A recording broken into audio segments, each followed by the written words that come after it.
Hello and good morning. This is Dan. I'm making my next video. Um, I'm kind of experimenting with this. I'm not sure how to even make videos, so I just keep hitting buttons, hoping I'll reach a point that it's recording. So, if you're looking for an expert, it's not me. But anyway, this is about um, I'm a big Hitchcock fan, and this video is going to be about Vertigo. Vertigo was made in 1958, um, or was released that year. It was James Stewart and Kim Novak, and Kim Novak was not the original choice. Hitchcock liked Vera Miles and had cast her in the part, in the lead part. I think her name is Madeline. Um, and But she got pregnant and was not able to do the role, so Hitchcock had to recast the part and put Kim Novak in, um, who does a good job in the movie. Um, it's filmed. Well, first of all, Vertigo, I remember the first time I saw it was on television, up in um, up when I lived in Humboldt County. I was going to school up there, um, and it was on one night, and I watched it. And I had seen the more exciting Hitchcock movies like Psycho, and films that really grab you. So I was more used to that. I think it was like a lot of Hitchcock fans are more used to his traditional Hitchcock suspense, thriller, action, films. And Vertigo is different. The first time I watched it, I had the same reaction that I'm finding a lot of people seem to have to it. That it's it's okay. It's all right. Yeah, it's kind of long, which is true.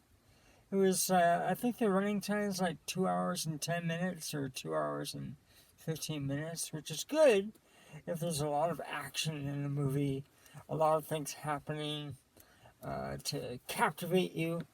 Uh, but if there's not, it can drag. And there are points of Vertigo that do not move as quickly as other points. And so I watched it and I liked it, and then I let some time pass, probably like 10 years. And then I went back and watched it again. And Vertigo is kind of like, it's kind of like reading Hamlet or a Shakespeare play for the first time. You can't, if you want to, you can just sit down and read it, right through it, and put it away and never read it again and base your judgment on it by that reading. But, Hamlet is a very involved story. Plus, it's written in Elizabethan English. So it takes a certain amount of repeated readings to get more out of it. And Vertigo is like that too. I found the third time that I watched it, each time I got more out of it. And I realized that it's just not a typical Hitchcock movie. It's not it's it's kind of a mystery, but it's more of a psychological study, psychological thriller. Um, it's a really fascinating movie. Uh, it's hard to put your pin on it, but that's what it is. It's more of a psychological thriller. Like, what's going on? What's going to happen? Excuse me. Um, a lot of it is filmed in San Francisco, which is really fun because I like San Francisco, and it's filmed at locations that you can recognize and access pretty easily, like the Legion of Honor Theater, the Palace of the Fine Arts, which you may have seen pictures of or seen yourself, where they have the colonnades where you can walk around in the large water with the geese and the ducks and all that. It's very pretty. Um, and it's a place down by the Golden Gate Bridge.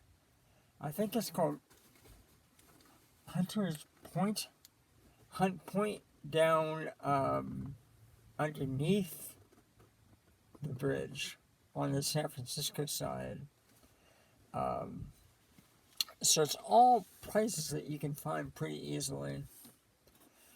And it is basically about James Stewart's character, Scotty, who is who was a detective for the San Francisco Police Department, who develops vertigo, where he gets too high and he can't move. He's terrified by heights.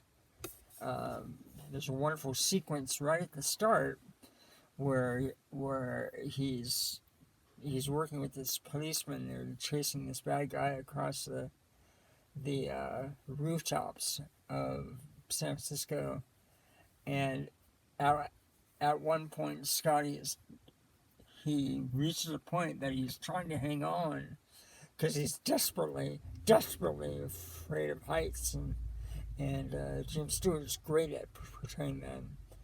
And the policeman is trying to reach him, but he can't quite do it, and the policeman falls to his death. And so he has to leave the forest, and he meets up with a man that was somebody he knew from college, and hires him to watch over his wife, because his wife, he's concerned there's been some suicidal tendencies and suicides in her family, and that, a certain trance seems to come over his wife, and this man's very concerned about her, and he's wanting Scotty to follow her to find out where she goes and kind of take care of her and see what he can find out. So that's the start of the movie. And Barbara Geddes is in it. Those of you old enough who might remember Dallas, and Barbara Bell Geddes played Miss Ellie, the mother on Dallas. And I don't know, it's kind of funny. She's a good actress, but in Vertigo, she just does not really have much to do. And part of me thinks, well, I wonder why Hitchcock even has her in there, because she's, it seems like the one reason that she's there is that she's a friend of Scotty's that's not really involved with the whole plot, the mystery plot. So maybe she's like a grounding force. And she's also kind of secretly in love with him too. So, yeah, even talking about that helped me understand it even more. Now, another thing, I'm watching the time because I don't want this to do too long. Um, Vertigo takes its time. I don't know where it's written that movies have to be fast paced because life isn't fast paced, you know. People talk about Stanley Kubrick movies as being slow, and it's true. A lot of Stanley Kubrick movies are slow, but life is kind of slow if you think about it. Life just takes time. Things don't ordinarily in real life happen in an hour and a half. All this stuff happens in an hour and a half. That's why movies like High Noon or whatever that are set in real time, you know, those those movies happen faster, but you know, real life takes time, and Vertigo is a is like a is like a fine meal of like 8 courses or 5 courses, and you have one course at a time, and you think about it, and you enjoy it, and you move on. And it's not like, oh, coming at you like a conveyor belt, you know. And the more you watch it, the more you see. And there are some twists and turns along the way that are really well done. Um, and Hitchcock liked to kind of have fun with his actors. He was known to, he liked to ask actors, but he kind of saw them as being, I don't know, he kind of saw them as being hired hands, you know. He didn't have the reverence for actors. He thought, this is the part, they're here to play the part, and they're going to do it as well as they can, and they're part of the movie. So he liked to kind of have fun. He was kind of a prankster, I guess. There's a scene, and this is not giving away anything really important because Vertigo has its secrets, where Kim Novak's character, early on in the film, fairly early, like half an hour into it,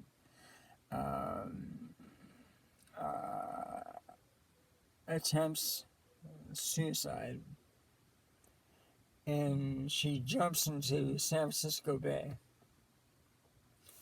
And so Scotty, James Stewart's character, is down there too, and he sees her jump, and so he does, you know, the right thing. He jumps in after her, and it's not like a large jump, but he jumps in, and you can tell when they go in the water that it's a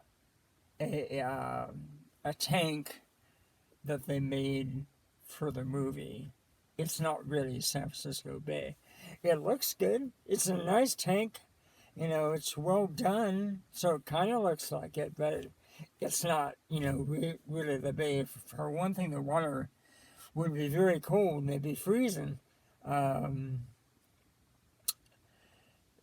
So Hitchcock films this whole sequence where they jump into the water, and then, you know, she's kind of floating around, you know, and jostling, and Scotty is getting her, and he pulls her out of the water onto the up on the ledge again.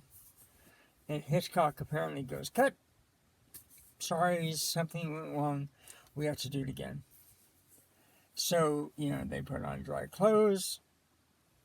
They do the whole thing over again. They jump in the water. Jimmy Stewart jumps in the water after Kim Novak. And she's tossing around. And he's trying to drag her out. And he pulls her out over by the water. Later they find out that the first take, nothing went wrong. It was fun. Hitchcock just wanted to put him through it again. So, you know, Hitchcock wasn't above pulling pranks. You know, good director, but, you know, kind of an imp, kind of a joker too. Yeah, I think he really knew. I'm not saying he was pompous, but I think he knew that he was a big guy. He was Alfred Hitchcock, you know. And so interesting. For what it's worth, that's the story. Um, but the movie evolves.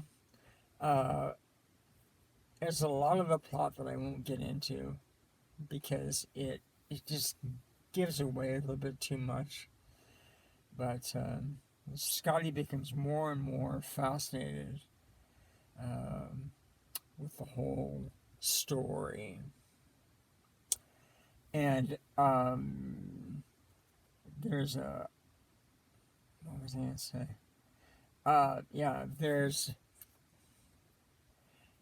a part later on in the film that reveals probably the biggest mystery of the movie. And this is what reviewers kind of caught on to. And some viewers, I think this would turn them off, is with a good half hour left in the movie, Hitchcock lets you in on the secret of the movie and what's going on. And so at first glance, if you're looking at it like, hey, this is supposed to be a suspenseful movie, what's up with this? There's no suspense anymore.